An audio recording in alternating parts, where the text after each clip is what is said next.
Hello, everyone. Welcome back to Engineering Advice You Didn't Ask For. We are recording Season 2, Episode 5. Today was actually a topic that was asked to one of our panelists.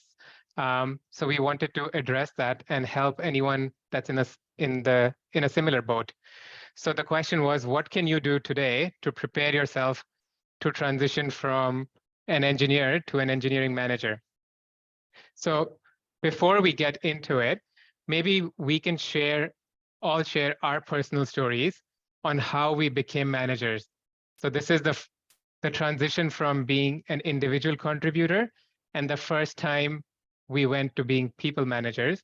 So I would love to hear what that experience was like, whether it was enjoyable or not, and what your takeaways were. So maybe we'll start with the personal stories. Go ahead, Vic. Do you want to share yours? Sure. I remember the day. It was March 3rd, 2009, which is like almost 14 years to the date. And it was entirely accidental, I think. I was reviewing our newest engineers onboarding paperwork, and it said reports to it. It had my name on it. I was like, oh, okay. So I asked about it, and our CEO was like, yeah, you're gonna be his manager. And next thing, all of the other engineers who joined. So I should give some context. I was the first engineer at this company. So basically, every engineer that started after me effectively reported to me. So I did that for a few years. Yeah, that's really the entire story of me becoming a manager. It's short and sweet. Thank you for sharing, Vic. That's amazing. Mitra, do you want to share your transition and what that was like for you? Yes. So I joined Amazon as a software engineer out of college. And I think my first month, I talked to my director at the time and said, I want to be a manager. He said, do you even know what that means? I said, no, but I just know that I don't see myself as a career software engineer. And I really like working with people. I really like working with product and doing more than just the coding. So over the next 2 years, my manager helped me learn a bit more about what it takes to be a manager. He had me be the scrum lead of the whole team and help lead sprint planning. He got me a little more involved with conversations outside of my direct engineering projects. So I would talk to our customers and our stakeholders, and he really allowed me to have some more opportunities that helped me realize that, yes, actually my instinct is right. This is what I want to do. And then every manager I had since him, I told them that was my goal. I wanted to grow as an engineer first, then go into management. And when the opportunity came up in another team in my same division, the managers of that team and my manager spoke and said, hey, do you want to try this out? Because we know you're interested. So I got really lucky, I think, because I was very vocal about what I wanted to do. That they gave me a team of 3 engineers. And yeah, I've been in management ever since. Wow, that was quite the opposite from Vic, where it was very intentional from the first day on. Love it. At least you knew what you wanted from day one. That's amazing. Thank you for sharing. Tiago, do you want to go next? Sure, yeah. So my story is a little bit different in the regard that I was already doing the job of a manager, but I didn't have a manager title. And then I was invited to be the director of engineering. So actually, let me go back a little bit. So I was in a startup. I was already maybe 8 years as an IC. And then I moved to New York and joined this startup as IC. And then was like working there for a year. And then the CTO left, 10 engineers left. And myself and another guy were the one that lasted on that startup. And then we pretty much, we grew up the team again. And whenever I helped to hire a new CTO, and I was basically a senior engineer, but I was doing all those additional duties, like having meetings with AWS to discuss problems, like hiring people, helping to shape our process, talking to product. But I was still a senior engineer. And then the CTO at the time asked, oh, you don't want to be a director of engineering. And at the time, I felt that my peers didn't respect me. So I don't want to be a manager because I'm going to lose all their respect being their boss. And then I actually was already 3 years in the startup, and I decided that I want to move on. So accepting that job as the director of engineering would make me stick there for another year or so. So I decided not to take that. And then I joined American Express as a senior engineer. And then maybe 2 months in, I started to do things that I was doing on my previous job that I thought was like normal IC work. But then my manager at the time at Amex decided to leave the company, and then the director came to talk to me. I see you're already doing a lot of the manager stuff. You don't want to take over this team that has this project on a deadline. And I said, sure. And that's when I actually started. It was like on the second opportunity that I had. Love it. Love it. Thank you for sharing and being honest about it. Louis, do you want to go next? Yeah, absolutely. So I would say I was exposed to management quite a bit before I actually became an engineering manager. So I think this is a little tip. I think you should lean on any experience you've had managing anything. I actually ran a video game team, an online gaming team when I was very young. And we made it to the top of the ladder, US ladder or whatever. Actually, it might have been the global ladder. Anyway, we made it to the top and it was like 15 of us. Coordinating that is no easy feat. And so I had some lessons on yelling at people and how that works, and it didn't work. And so anyway, I got to try a lot of that. And then I also I worked in a restaurant for nearly a decade while I was going to school and all of that. And I grew to manage the whole restaurant. That was also very interesting. The challenges there, I would say, were probably much more challenging than managing engineers who are usually not very rowdy. And then after I started my career as an IC, fell in love with the challenge of becoming good at mastering computer science, mastering the code. And so I really wasn't in a rush to go into management, but then I joined this scale up. And actually in our industry, I saw that you could make a lot of money as an IC. So I really didn't think I would go down that path. I saw myself as you could go so deep in this, and it's very valuable. And the deeper you go, the more they need you. And at some point, though, I joined this scale up called Jet, and they were growing so fast. They put me on this team. I was building a bunch of stuff, and I loved the work. I had so much responsibility. But within a couple of months, I was working like crazy. I had to go back to the CTO and say, listen, there's only a couple of things that are going to happen here. I'm either going to die, okay, because I'm just putting way too many hours in this job, or I'm going to have to quit because I'm going to burn out, or we're going to have to figure something out because there's no way I can keep up this pace.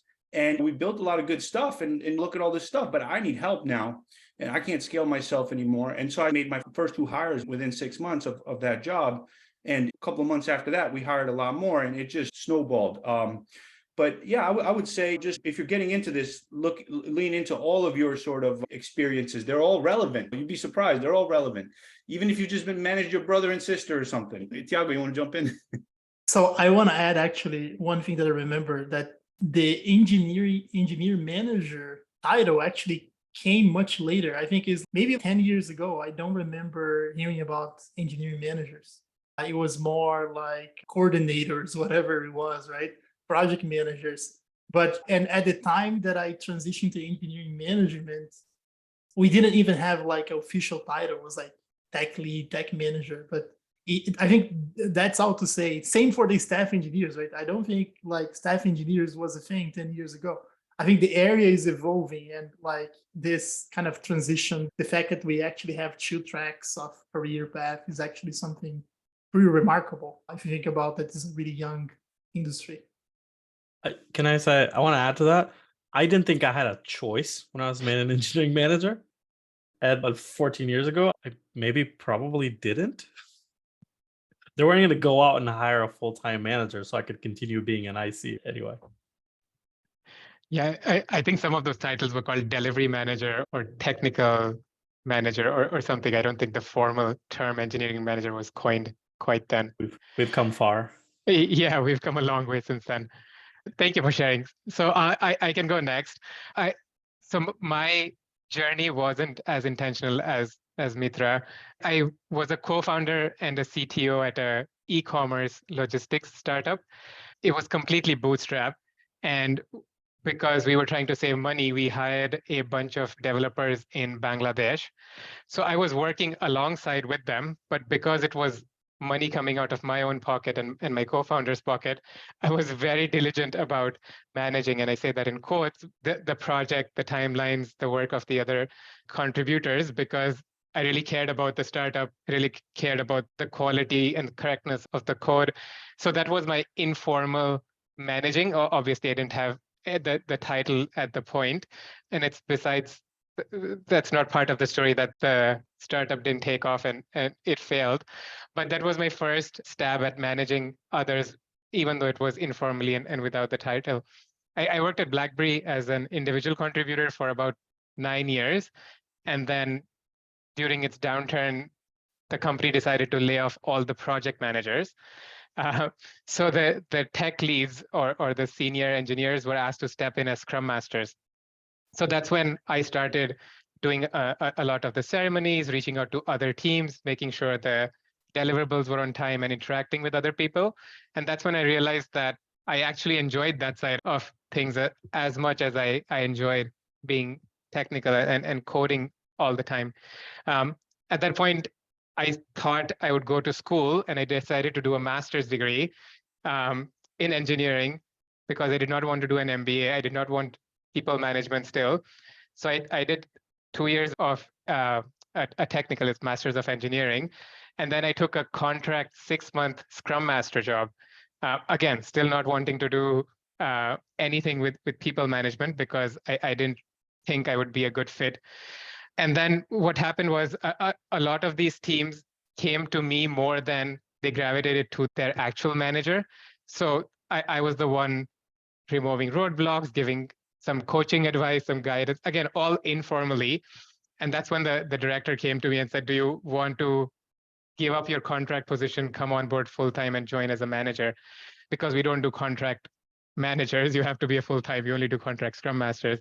And that's how I ended up with my first people manager formal title gig. And again, it was completely coincidental. It wasn't something I had planned to do, but something I came across. And I still enjoy doing that. That was about 6 years ago. And I'm still playing that role with different titles, with different sizes of teams. But I do enjoy that till today. So that's my story. So let's get into something a little more tactical.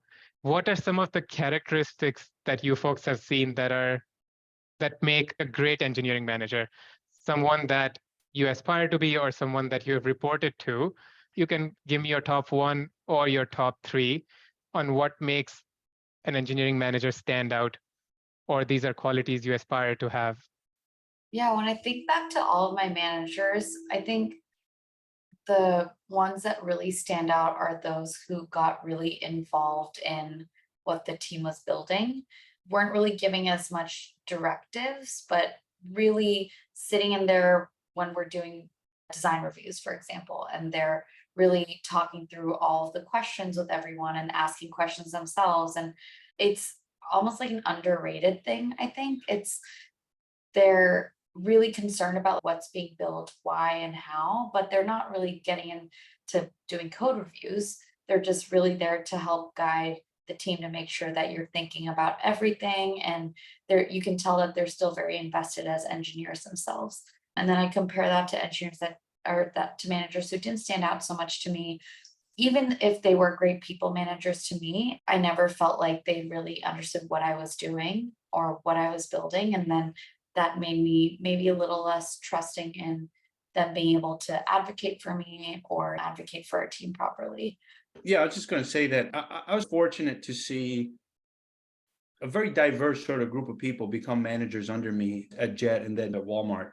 And I say that because they have very different qualities, and yet they were all pretty good leaders. They all had, as measured by engagement scores and these sorts of things that are a little tougher to gain because you need your team to click buttons, and also the way that their teams were built, right? And the impact that they had. So it's really interesting. I basically think caring, Mithra touched on this, but caring is like such a big deal. You care about the job, like you want to be the manager of the team. And being empathetic, I think, is a huge one. And I don't think there's some managers that are really strict in terms of the code quality, so I saw all of that. I saw the whole spectrum. I had one manager who was super hands-off in terms of the code quality and just full trust in his team. And they did an amazing job because we had a good screening process. You had TLs, you had senior people that would not allow bad things to slip anyway, but he was very hands-off. There was another one who also had all of that, but still was super hands-on, very critical, but super empathetic still, cared about his people deeply. And they got promoted like crazy because they ran a tight ship, but it was a good ship. And so it's just a fascinating, I got to see the whole spectrum, right? So I don't think strictness has anything to do with it. I think it's more, do they genuinely care about human beings? And it's hard to know that, I think, up front, because one or two of them were reluctant to even get into the role. I pushed them because I needed them to start managing. And the teams were exploding, and I couldn't manage all those people. And so I said, we're going to put a couple of people, you're already working with them anyway. They're going to report under you. We'll do the one-on-ones together, and we'll figure it out for a little bit. And they were reluctant at first, but then at least one or two of them was reluctant. One or two of them were not reluctant. So it's really funny. I don't think there is like one signal, but after you're doing it, do you care about it? Do you enjoy it? Those are super, that's going to tell you a lot, I think. You want to jump in? Yeah, that's a really tough one because I also have seen like different spectrum of managers, and I feel like being empathetic is definitely a really good one. Another thing is I tend to think, and I have seen the managers that are a little bit more full stack or more generalist, being able to connect with other areas better, being able to like talk to product business and the ICs, getting the respect of people a little bit more than the managers that spend like a lot of time on a particular part of the stack. The other thing that I feel is really important is like managers that have opinions about things, right? Manager that take sides and managers that make decisions, and they're not afraid to go against a few individuals on their teams, right? I feel that the managers that let the ICs take control and they are just like on the back seat almost are, in my experience, tend to not last that long or not to be able to guide the team to a side. And I'm not saying being a micromanager, but I'm saying that knowing enough to be able to make decisions, to take sides and have something to back it up, and also to help the team to prioritize things, to fight against things that are really bad for the team morale, but understand that whenever is needed to compromise on some priorities, the person is flexible. He's not someone that's also just fighting for the team, but not taking any work additional for them or not helping with the workload whenever needed. And the other thing that I think is really important is able to manage expectation with the different stakeholders, right? I think that's also really hard to do. And if you only look inside, you're not going to be able to protect or to get attention that the team needs from the outside, right? And I think the other thing that's really important is someone that's able to sell the work of the team, right? To sell their IC, sell their promotions, and able to argue on promotion panels, on calibrations, and is not afraid to fight in some ways.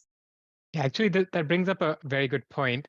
So I think a lot of these points that Thiago mentioned, you don't get a seat at the table till after you have the manager title. For example, the ability to communicate up the food chain or communicate with other stakeholders effectively, even when it's bad news, right? Confronting the brutal facts without assigning blame. That's one of the principles that we have. And the other one was, for example, calibration that you mentioned, where just for listeners or viewers who don't have context, this is where either at a regular cadence, it's usually mid-year or end of year, there is a process where all the engineers are usually go through their year-end or mid-year evaluations, and they're reviewed with the larger audience and calibrated against each other to see how they do or where they stand. So you don't get to be a part of calibration till you're a manager.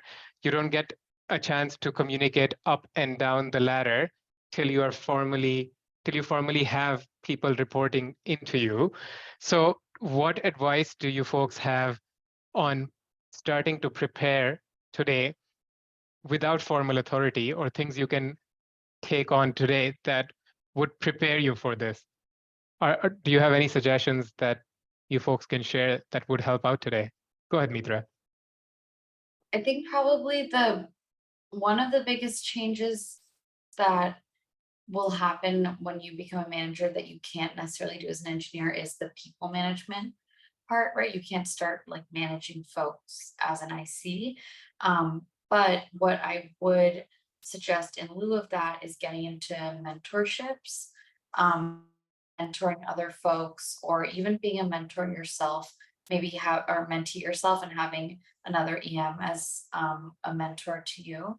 So you can really get in the habit of that coaching aspect and figuring out how to maybe do back or look at different qualities of a person's career other than just the code that they put out. There's so many other things, but I think everyone else probably has those to say. So Tiago, go ahead. So the other thing that I feel is as close to management as possible, I would say, is to offer help to onboard new engineers, right? Like whenever there is someone new, just, I'm going to be their buddy. I can help them get up to speed and to understand how to navigate the company.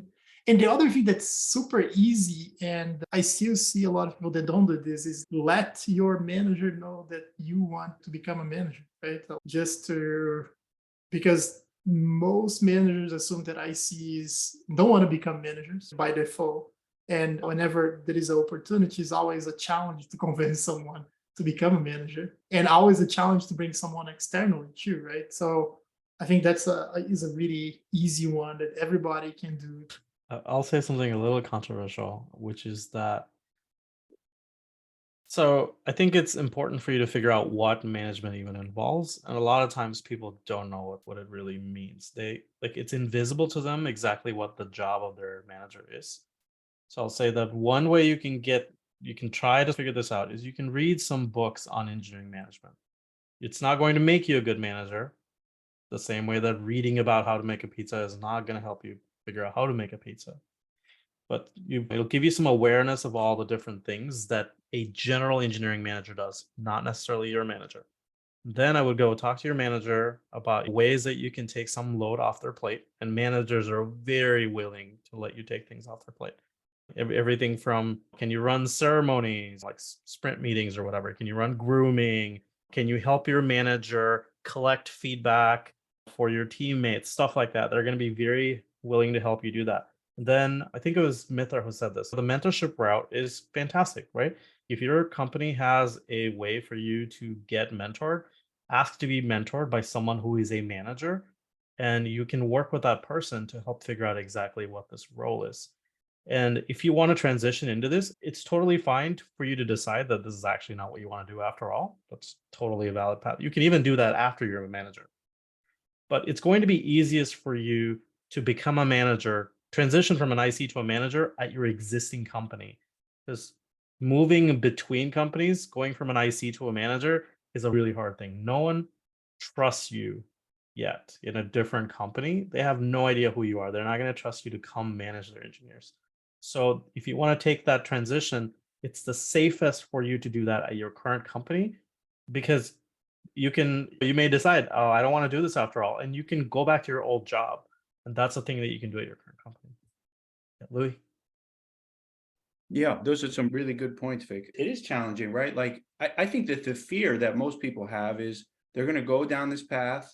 They're going to find out they hate it. And then it's like jumping a chasm, right? You can't stop. If you stop midway, you're going to fall, right? In that transition, you got to go all the way for a little bit, see if you like it. And then you can maybe jump back if you're in a safe environment. But I think that's a huge fear that people have. But I would say there's other things people can do to prepare. One is if you're going to become a manager, chances are you're already a senior person on the team, right? At least, let's say, senior engineer.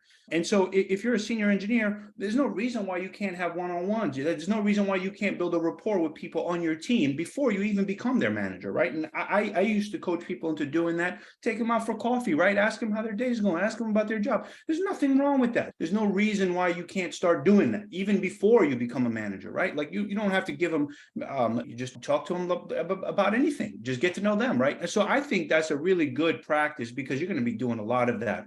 Basically, just show me your calendar and your email and I'll tell you if you're a manager or not. It's that easy. So get used to that. If you like that kind of thing, a lot of meetings, you're going to do great as a manager. One other real quick tip is there are folks in the organization that are a lot better at management than engineers. One of the ways that I really got good at management is I learned from this woman that was running marketing at Jet. She was a phenomenal leader, very young. And I had, I was building the tools for her and her teams. And I got to sit in her meetings. I got to see the way that she conducted her meetings. I got to see the way that she was managing people. Actually, if I had relied on the engineering managers for that kind of coaching, that kind of skill, I probably would have ended up becoming a shitty manager. But luckily for me, I went to the business and I picked up those skills. I think you can pick up skills anywhere in the org. You don't need to limit yourself and just learn from your manager or whatever. You're dealing with product managers. You're dealing with business people. And I think you go to those people because chances are they're probably a lot better at this sort of thing than even the engineers are, especially because our industry, most of the people come up from this IC track. So they've been heads down for half a decade or a decade, and then they're thrust into the position, much like I was, and they're just figuring things out. And maybe they didn't figure everything out. But I feel like on the business side, they're much more structured about this sort of thing because they have a lot more options, frankly. And so they tend to pick really good people for leadership roles. Usually, it depends, but not always. But you could pick some skills up from that side. You want to jump in? Yeah, thank you, Louis. So I think I definitely agree with sticking your nose where it doesn't belong, and in a nice way. You don't have to be a jerk about it, but inspiration can come from different places, right? Like to your point, it doesn't have to come from the engineering organization. You could get inspiration for good leaders from, or even mentors from other parts of the organization that can show you the ropes, that can give you good tips. I would recommend picking somebody that's just ahead of you, maybe 3 to 5 years ahead in your journey, so you have actionable next steps that you can take on. I found personally that works better as opposed to picking someone that's maybe 3 levels up or 20 years ahead in their career trajectory than you are. Again, it's good to have that as a coach or a mentor if that's where you aspire to be. But in terms of tactical next steps, it might be easier if you have someone that's closer, 1 or 2 levels up from where you are. I think similar to what others have said, I've also had my share of managers. So I had one that would hover over my shoulder and ask me to type faster because I wasn't typing fast enough. And he was convinced that's how we would solve problems better and faster.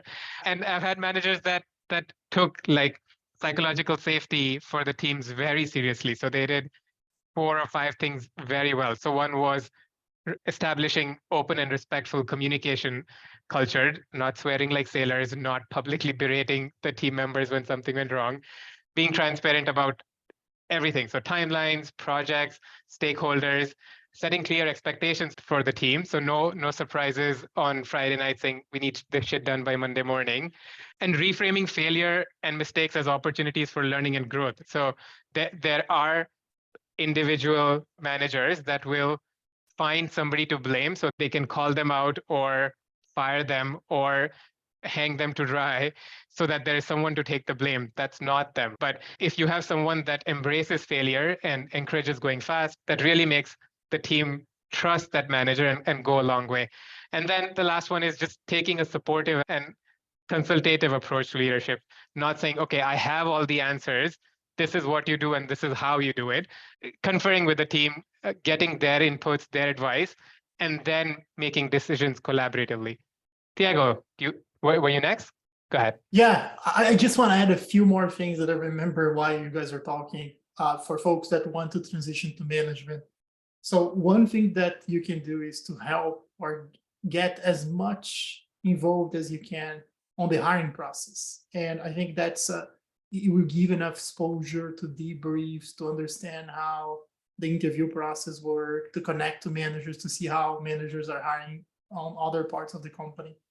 The other one is to manage interns. So there's always a bunch of interns coming this summer. Hopefully, I know this year is going to be tough, and there is always a far drill exercise to decide where the manager or where the interns are going to go. So I think if you raise your hand and volunteer to select a project and to run the stand-up for the interns, I think is going to be a really good experience. And the good thing about this is that it's for 3 months or so, right? Just during the summer. And I think it's going to give you enough taste of what management looks like. And you're going to probably see some small conflicts, but not something you're going to have to deal with for a lot of time.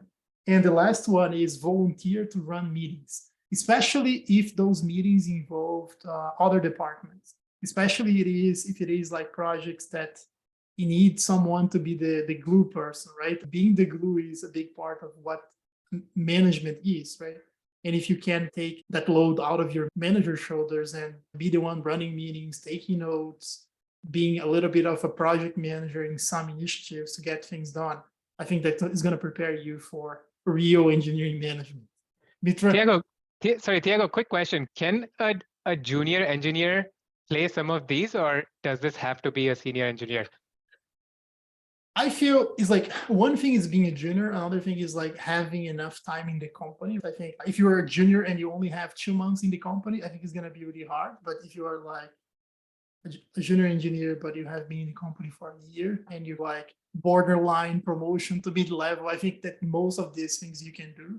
But I think honestly, as a junior engineer, I feel it's hard to take some of those additional tests because your goal as a junior is more to understand things and to get more autonomy, right? But it's actually a good question. Maybe others would disagree with me. Mitra? I was actually thinking about that too when you're talking about the opportunities, because a lot of the expectations of joining meetings, talking to stakeholders, you are comfortable doing this or able to do this, which naturally comes when you don't have to be a senior engineer, but have at least a few years experience and a few good complex projects under your belt. On that same realm, I would say proactively talking to your customers or stakeholders, even if you're not running those meetings, can really help you elevate yourself for yourself and for your team and your manager to know that, hey, this is someone who has an interest outside of just writing the code and doing the tech designs. They're able to and interested connect with the customer and bring the customer needs back to us to make sure we're building the right thing. And that's a big part of being a manager. And that's not something you need to be running a meeting for. You can just do that on your own. I would also say we've talked about telling your manager, that's number one. After that, asking them for opportunities, whether that's something small in your team, like I did, which was leading Scrum and leading sprint planning, maybe leading your daily stand-up, to asking them if you can take on bigger projects because you do want more cross-functional work. I think you need to be really proactive about asking for those opportunities. Mitra, how much of that is the engineer's job, though, as opposed to the manager needing to watch out for that? I feel like it's a balance. Like you need to really approach it like you're a team, in my mind, similar to a promotion, right? The manager doesn't know that you want this role or this promotion unless you tell them. So that's has to be led by the engineer. Of course, the engineer doesn't know about some opportunities that the manager does. But at the same time, if you say it once in passing and you just hope your manager remembers, I think that's on you, right? You need to make sure it's very clear that this is something you are really serious about. And maybe you do like a gap analysis with them to say that these are the areas that I don't have much experience in yet. This is what I want your help with. And we can get into a whole conversation about like engineer driven, or I forgot the right phrase, but it's like decisions in your career are driven by you. Your manager's not going to pave the way for you necessarily. And I think that's becoming more and more the case. So I would say the same in this, but I'm curious if you guys have a different idea about it. Yeah, this gets me thinking, what do you guys recommend for, according to Malcolm Gladwell, it takes 10,000 hours of intensive practice to achieve mastery of complex skills and materials, right? Let's say you're on the IC track, you started as a co-op, went through junior, intermediate, senior, you're even senior or principal, and you're really good at your craft. So you understand not just your code base, you understand the domain really well. You are probably the person having an 80% impact on your team's deliverables.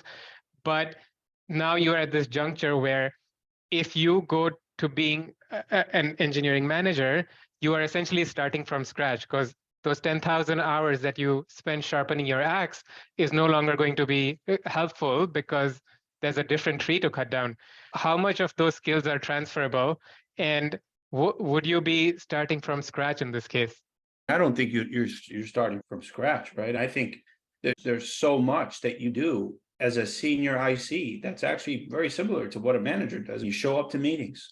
Maybe you're asked to run the meeting that day. Maybe you're asked to track a deliverable with more junior people, make sure they're progressing on it. You're asked to review code. You're asked to review architecture. You're asked to communicate with the business, with the product, with all these people. I mean, maybe 80% of the job is the same. Then you have this 20, maybe a little more, where now you're responsible for somebody's career. But I'd say that part, a lot of people put a lot of emphasis on this, right? But I think that part comes down to a couple of key moments. And it comes down to, how hard are you willing to fight promotion time? How hard are you willing to, and there's just one example, but there are many, right? Where, I would say you get to shine as a people person, but it's not 80% of the time. 80% of the time, you're just doing the standard stuff. Most of your job is probably just meetings. And that's a very different thing.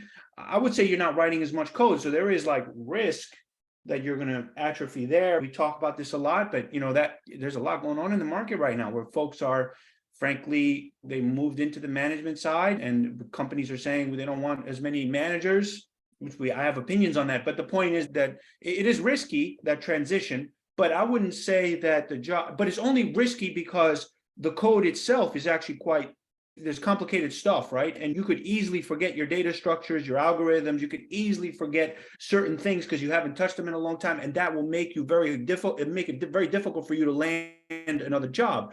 And I know Mitra has a wonderful course on how engineering managers can land a job. And I'm sure it touches on this aspect, because no matter what, they're going to put you on a whiteboard. And so there is that risk, that atrophy, but generally speaking, I'd say the job is 80% the same. Thiago, jump in.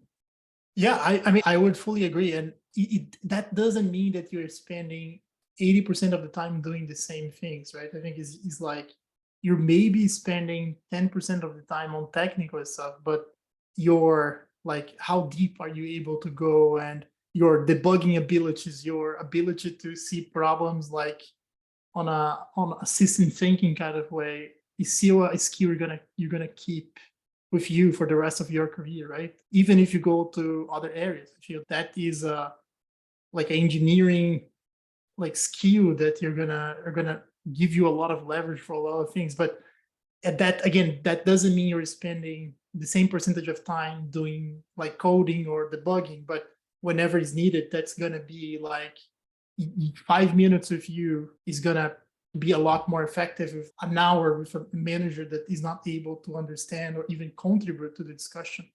So I feel is being super technical, it is a massive leverage. But I think you get to the point that Louis was saying, if you're super technical, but you're not able to communicate, or you get exhausted of being in an hour or two of meetings, the job is probably not going to be good for you. So you probably should stay as IC. But yeah, I think there's massive leverage. Thank you, Thiago. That does help. And maybe I think we've touched on a number of topics that we can do a deep dive on.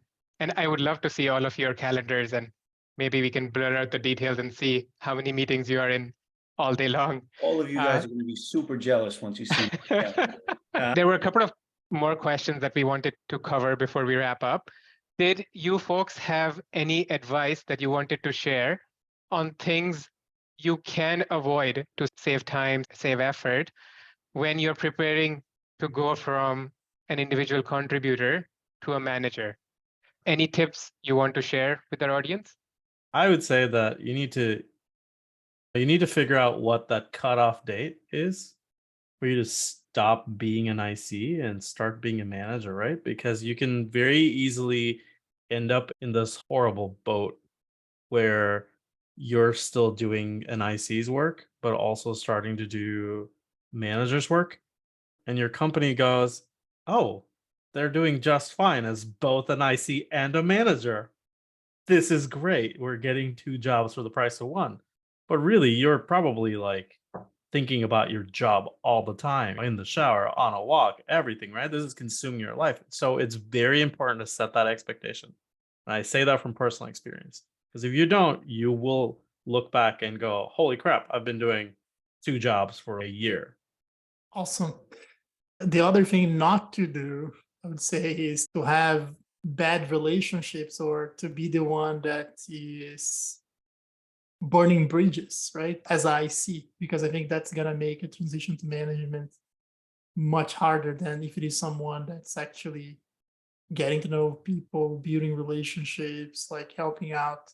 So I see that transition being a lot harder for someone that is an ass to others in meetings and in collaborations, right? So I think that's something to watch out. And the other thing is take this time that you're preparing to be a manager to get as deep as you can and to deliver as much things as you can, right? Because I think that is credibility that you have, especially if you transition to management on the same company. I think that is additional credit you have in case something doesn't go as well. Louis? Yeah, I would say that transition, right? People have a tendency early on, because it's a new job, a new role, to be super high touch, micromanagey. I've seen it all, right? Especially like in the early days. So you want to be, I wish someone sat folks down and talked to them throughout the whole process and said, hey, you're being too naggy about this pull request or this other thing. I know you want everything. Now this is your team. You want this to all to be perfect, but chill out, let people breathe. I'd say treat people the way you want to be treated. That's a huge one. It's a golden rule for a reason. And that means don't be overbearing. Okay, so I had one manager, it was like going on one-on-ones with, I had 3 reports, it's going on one-on-ones with those reports every other day. Don't do their job for them, right? Don't go in there and say, hey, I know how to do this shit, I'm just going to do it. Give people the breathing room. They're learning, they're growing, and you got promoted, chances are you can do all of that work, but it's probably not a good idea. I got some fun stories with that, but I won't get into it too much. But just generally, I think just treat people the way you want to be treated. No one likes to work for a micromanager, and especially early on. Usually, okay, if you have good engineers under you, they're going to understand what's going on. They're going to see that you're fearful. Maybe you're unsure of where the line is, and there is a line, right? At some point, people are arguing. You're going to want to step in. Thiago touched on that, but definitely, you don't want to step in prematurely and say, "This is how we're going to do it. This is a dictatorship. I'm the boss." That's not going to fly. You're gonna push a lot of people out of your team. I've seen that happen. And it happens a lot. People just can't take it. And I think yeah. So those are little things that I wish I would have known, honestly, because there was one situation where I was arguing with one of my ICs, and we were arguing about this, whether we should duplicate this code into a microservice or whether we should extract it into a library. And it was such a stupid argument, but we went back and forth, right? We were going at it. And when I went home that day, I was like, what the hell am I doing? He's going to build it. Just let him do what he wants. And I think little things like that, you come to the realization yourself, right? Like, people are very protective. Like, I'm going to build this thing. I don't want you to tell me how to do it. That's why I'm here. And ease up on that intensity. Over time, I think people get really good at that. They find that line, they find that balance. But in the beginning, it tends to be dialed up way too high. Mithra, you want to jump in?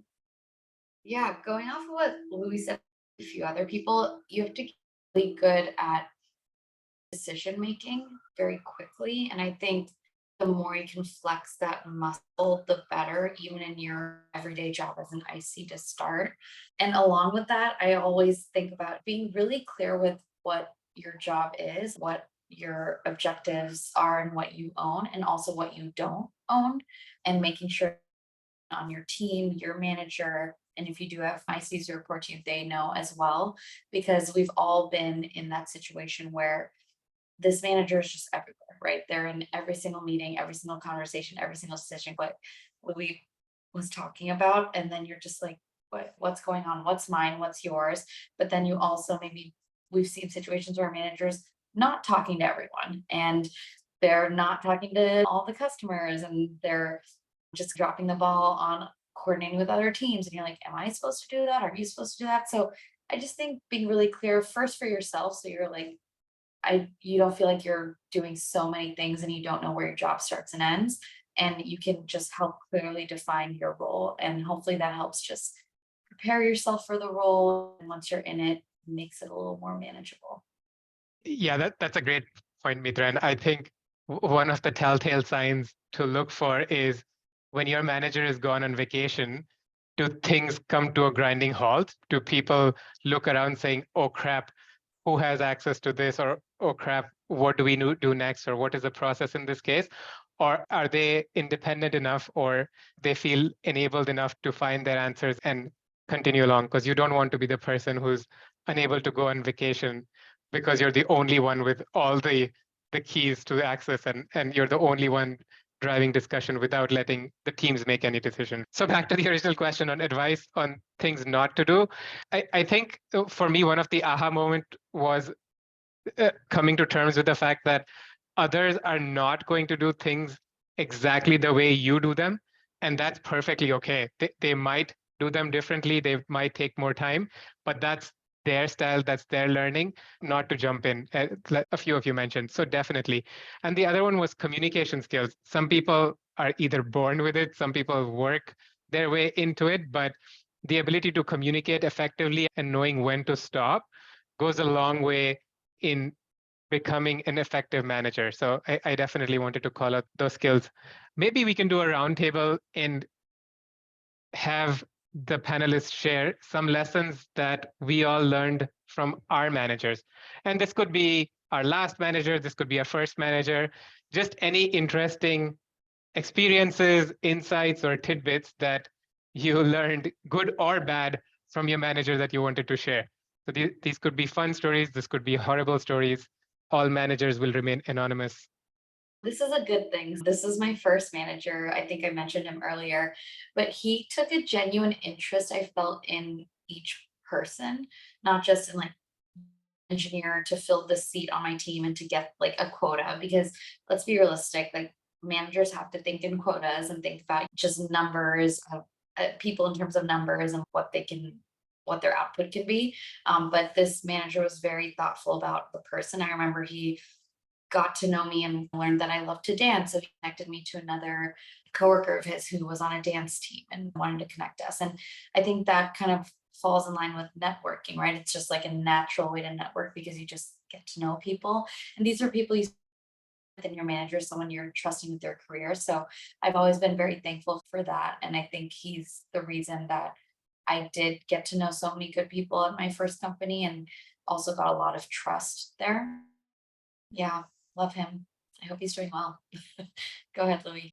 Yeah, there's still so many good lessons, but I think one sort of thing that's really not talked about that much that I got from a manager that actually wasn't really all that good. The manager wasn't bad, but he wasn't like anything special, but he did have one quality that was just super redeeming. And that quality was that he fought hard, really hard for their people. And so you could mess a lot of things up, maybe 80% of the time. I don't want to say mess up, but like not where the rest of the team doesn't know anything. We're just how we're going to do it. But then there are certain events that happen in people's careers that if you don't step up in that point in time, it doesn't matter that you did all those other things right, every architecture piece right. If you don't fight for that person to get what they deserve, you are done for as a manager. You will never be a good manager. It doesn't matter if you could build the best systems in the world, people won't trust you, people won't ride with you if they know that you won't fight for them. And so I think that was like such a revealing quality, and to the point where that person was willing to basically resign if their person wasn't promoted, because that's how strongly they believed in the thing. Now, very few managers would do that. Very few managers would say, oh, yeah, you could fire me. But and then people see that, right? People are, and they see what's going on. And I think that's a really important quality that they don't tell you when you first become a manager. Now you're responsible for people's careers. You know, what you say in that calibration is going to make or break this person's career.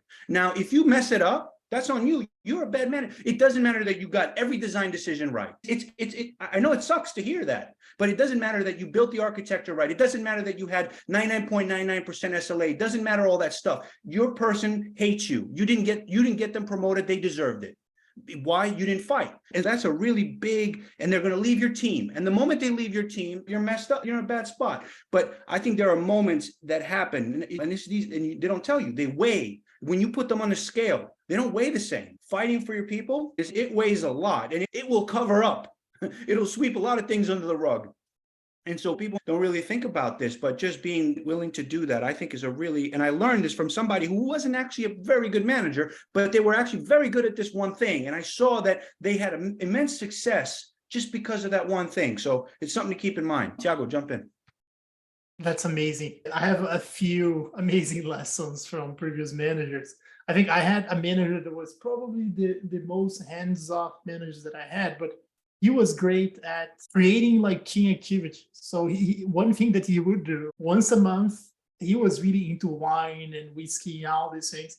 He would do like a wine tasting with the whole engineering group, and he would facilitate the discussion. He would go to the liquor store, buy like different kinds of wine and give a class at the end of Friday. And it was amazing. And like it connected deeply with engineering because engineers usually like that kind of stuff. The other thing that he would do that was, I think, really remarkable is that he would recognize good work in the like in front of everybody, and he would usually bring a nice bottle of wine, a bottle of whiskey for someone that did some amazing thing that week, that day, and that was really like kind of against some of the advice that I see these days, that sometimes you don't want to appreciate the work that people that stayed late or that did that extra work. And he was like, no, I like, thank you for staying on call and saving the day on over Saturday. He was like in front of everybody. And it was like, maybe it was like a wrong incentive that the people that were off that day felt bad, but that created amazing culture of like people that were like stepping up and being proactive on things. And I think cultivate what you care about and the people that went the extra mile to do things for the company and for the team. I think that was a really remarkable thing. And the other thing that I learned from a manager, the one that I stay reporting to, I think the longest, was the art of selectively micromanaging stuff. So it's like whenever you see something that's about to explode, he would go deep and he would be on every single meeting for the next 3 weeks till the problem was addressed. And he would go to whatever department was needed and he would navigate in the company as no one else could. And he would pick one area and like he would go deep till that thing was solved and then move on to the next one. I think that ability as a manager, as a director, I think is really hard and is really rare to see. I have a very short example, which is that last night we had a sev on production, and one of our engineers, the engineer who was on call, came online at midnight his time and then again at 5 a.m. his time to mitigate this thing. And this morning, he was on the clock again in the Slack room, and my manager said, "What are you doing? You need to go sleep. I'm going to take over your on-call duty for today," which is, it plays into this whole like open appreciation of the work that you're doing. It's not a glorification of like work that you did. It's not like the thanks for working over the weekend sort of thing, but it's like this sucked. I'm so sorry you had to do this, but you did your job. And I really appreciate that you did that. And you need to take care of yourself before you come back and work. And I thought that was a really awesome thing. And this particular manager has done that several times in that manner. That's all I have. Yeah, that's great. It goes to show it's the little things that matter much, right? These are the ones that stick with you and make a big difference on how you feel about your manager, about the culture that they are inculcating for the team. Let me share some of my experiences. And again, they span the whole spectrum. One of my managers had a policy, and this was pre-COVID, so we were going into the office Monday to Friday, 9 to 5 kind of thing, that hands on keyboard has to be 8 a.m. That was the rule for the team, and he was a stickler for that. I remember I had two young boys. They were in daycare, and we had 20 centimeters of snow. For those of you in the US, that's 7 inches of snow. So needless to say, there was a lot of traffic. It was slow getting into work. I had no choice. I had a long commute, and I got there at 8:07 a.m. And he was there watching like a hawk. And he called me into a meeting room and let me have it. He yelled for 40 minutes straight about being 7 minutes late. I did explain my circumstances, the weather. He's not my problem, not my business. And as a full-grown man, I was this close to crying that day. So it goes on to tell you it's the small things or the big things that leave lasting impressions, right? Needless to say, I didn't last very long at that job. I started job hunting very quickly after that, knowing what things are going to be like. On the other end of the spectrum, I think similar to what Thiago said, good managers are almost like thankless leaders, where they swoop in like knights in shining armor when something is about to blow up, and they jump in before things blow up. I know there are some managers that like the limelight, and once things blow up, they're all over the map. They are the face. They are like, this is what we'll do to solve it, and they get all the credit and all the bottles of whiskey or wine bottles because they are the ones that solve the problem, right? Completely hiding the fact that they could have done a whole bunch of steps proactively to prevent that Sev 1 or whatever incident you have from happening in the first place. So a lot of good managers, I think, go unnoticed because they know when to step in, they know when to delegate, just preventing from issues from blowing up. And I think I've also had some managers that are very empathetic. So they give you the space and time. They let me find my bearings while constantly pushing me to do things better, to push beyond my boundaries. So I definitely remember the empathetic ones, and they go a long way. Maybe we should do one last question.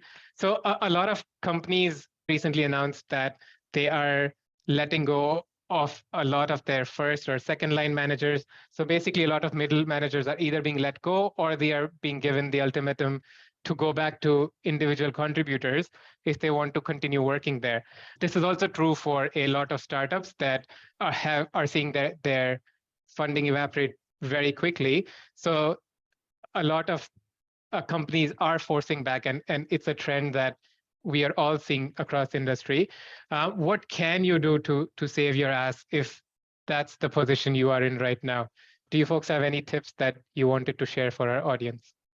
I can maybe get started. I feel that one thing that I have seen a lot of companies doing is questioning managers that have, let's say, less than 5 reports, right? Especially if those 5 reports or 5 directs are either other managers or are from different disciplines, right? That's one thing that I don't know, like what exactly you can do with that, but I feel that if you are on a position where you only have a few reports and you don't have a lot of other responsibilities besides managing them, you're not, let's say, managing a business area or whatever it is, I think you should try to find ways to either get more scope or to move to areas where there is a bigger management need. So I think because you're highly vulnerable, I think that's one. Two is if you don't really understand as an engineering manager, the engineering director, if you don't really understand how the infrastructure, the service, the things that your team owns, you're not able to get on the on call, as Vic said. It's an amazing story. I think that's also another thing that you can take some extra responsibilities to make it easy for folks to do their job and to make like a bigger impact. Like basically decrease the number of distractions that the team has. As a manager, you're basically someone that should be distracted all the time, preventing others from being distracted. So I think those two things are, and I would say if there is a third is find ways that you can help the company to save money, be it negotiating contracts for whatever from products you have. I think there's always opportunity to use it is like a little bit more efficiently, right?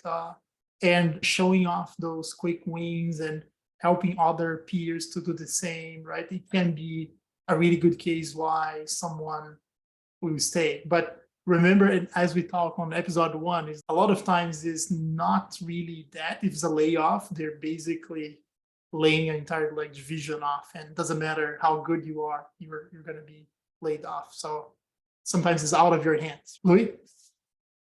Yeah, I just want to say that I think that the Two Pizza team, which is I guess the Amazon innovation, Jeff Bezos one day showed up and said, I hate these large teams. and I want a small group. They can run a lot faster. They can contribute much better. The two pizza team is probably one of the best innovations in engineering, but that also means that you're going to have a manager for about 10 people. Now, this isn't true in other industries. I mean, I think Gerge had a wonderful tweet today talking about Bosch, who had a 40-to-1 ratio, 40 ICs to one manager, right? And so this exists, but I think this is a wonderful innovation for a lot of reasons. It allows somebody to focus on your career. It's a luxury in many ways, but in other ways, it's also the most effective because you can't really throw 40 engineers into one team. They're going to step on code is very different than machinery, than other things. And so it's very easy to go a lot slower as you layer on people onto a single team. And I think they rightly discovered that and they capped it. And so two pizza team means 10 people, 12 people at most. And then at some point you start thinking about splitting that team and having 2 managers or 3 managers. But this also means that we touched on it a little bit, but you're in no man's land when you become a manager, because there's no way anybody's going to make you a manager of 10 people. It's just not going to happen, right? Like it would be crazy because that's a huge risk.